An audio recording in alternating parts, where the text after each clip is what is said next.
Halo, Assalamualaikum warahmatullahi wabarakatuh. Terima kasih yang share, like, dan subscribe video saya. Di YouTube kayaknya subscribe-nya sudah 12.000 dan di Facebook hampir 17.000. Terima kasih sekali. Tanpa kalian siapa sih saya hari ini? Memang benar apa yang saya lakukan adalah untuk mencari konten, untuk konten saja itu benar. Jadi kalau ada yang komen seperti itu, kenapa saya tidak marah? Ya tidak dong, itu kan benar, memang nyata saya itu sedang membuat konten.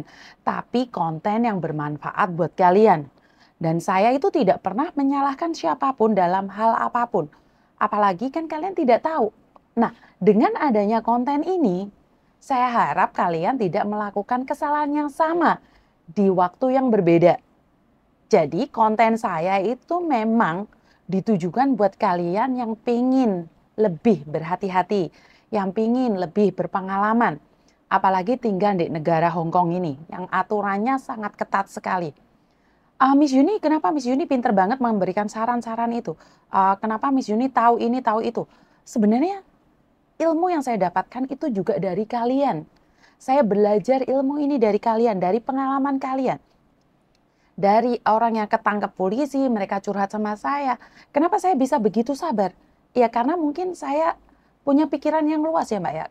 Karena saya berpikir bahwa saat kalian mempercayakan cerita itu pada saya tidak pernah melempar cerita itu ke orang lain. Tapi saya akan berikan cerita ini pada orang lain sebagai pengalaman. Di mana saya berharap orang lain tidak pernah atau tidak akan pernah mau melakukan hal yang sama dengan kesalahan yang saya ceritakan. Jadi tujuan saya tentang video-video dan konten-konten ini adalah untuk mencerdaskan diri kita.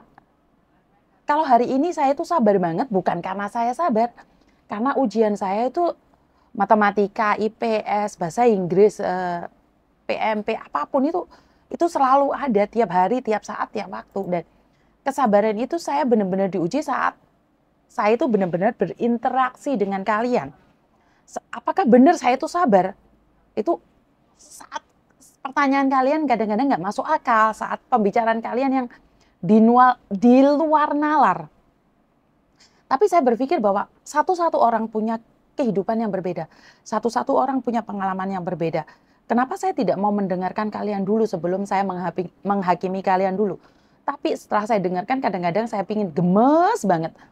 Nggak jalur, kadang-kadang kan kita semua bahasnya tentang pekerjaan yang ada di Hong Kong, peraturan yang ada di Hong Kong. Jadi bukan jalur kadang-kadang untuk jadi pelakor, kadang-kadang untuk menjadi apa? Untuk menghina orang lain atau menjatuhkan orang lain.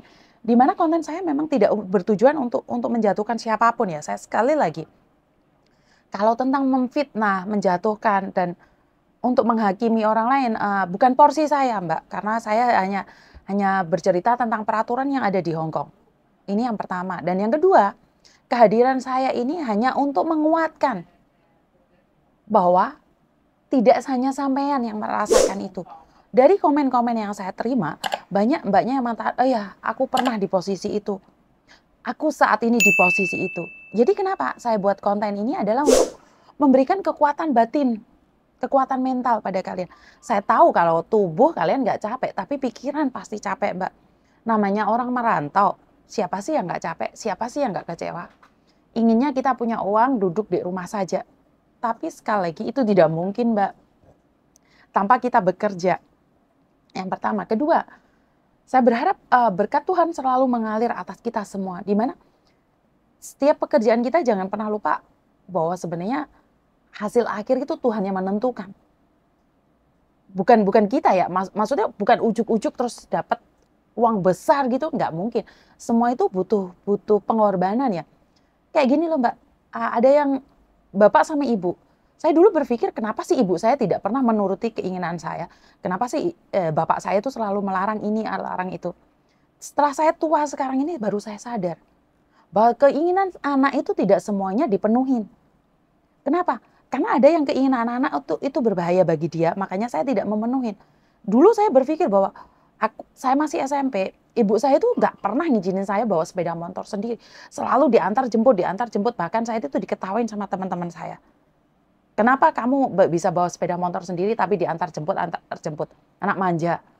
Tapi setelah saya tua gini, sekarang saya punya anak, saya tuh ngerti ternyata bahaya, takutnya kecelakaan, takutnya ini. Begitu juga dengan Tuhan. Saat kita meminta sama Tuhan dan Tuhan belum merespon, berarti mungkin permintaan kita itu bahaya gitu loh Mbak. Jadi buat Mbaknya yang kemarin sempat bilang katanya menikah sama orang Hongkong dan visanya tidak bisa keluar, mungkin Tuhan punya rencana lain. Udah nggak, jangan menangis Mbak. Saya yakin kamu punya rencana lain atas Tuhan punya rencana lain atas dirimu. Ini yang pertama. Terus yang kedua buat Mbaknya yang kemarin sudah 20 tahun sehingga overstay tinggal di Hong Kong sini, pada akhirnya pulang Indonesia dan pingin balik lagi ke Hong Kong mencari laki-laki itu. Sekali lagi sebenarnya Samen harus bersyukur Mbak. Kalau Samen bisa masuk Hong Kong, mungkin nasib Samen juga beda. Jadi Tuhan itu masih sayang kamu, tidak mengizinkan kamu untuk balik lagi ke Hong Kong. Jadi sekali lagi saat kita diuji sama Tuhan, saya sendiri ya Mbak, saya sendiri kadang-kadang saya tuh banyak hal yang tidak bisa saya dapatkan. Banyak hal yang rencana saya itu gagal. Saya punya rencana besar di mana waktu itu saya janda, kepingin menikah sama orang Indonesia dan pingin membawanya ke sini. Tapi selalu ada masalah. Waktu itu selalu ada masalah. Ternyata yang COVID lah, yang ini, yang itu. Jadi saya tuh punya rencana besar. Sebenarnya saya juga pingin menikah sama orang Indonesia. Tapi waktu saya janda ya, yang saya katakan waktu saya janda, saya tuh kecewa, marah banget. Tapi saya berpikir memang benar berkat Tuhan itu selalu mengalir atas hidup saya. Tuhan tidak ingin saya gagal. Akhirnya saya menikah kembali lagi sama Pak Tony. Jadi sekali lagi buat mbak-mbaknya yang di luar sana, kalau saat ini kalian lagi diuji, lagi permintaan kalian nggak diturutin sama Tuhan, nggak diberikan sama Tuhan, anggap aja itu memang bahaya buat kita. Kalau kita diberikan apa yang kita minta, mungkin lebih bahaya lagi gitu loh Mbak.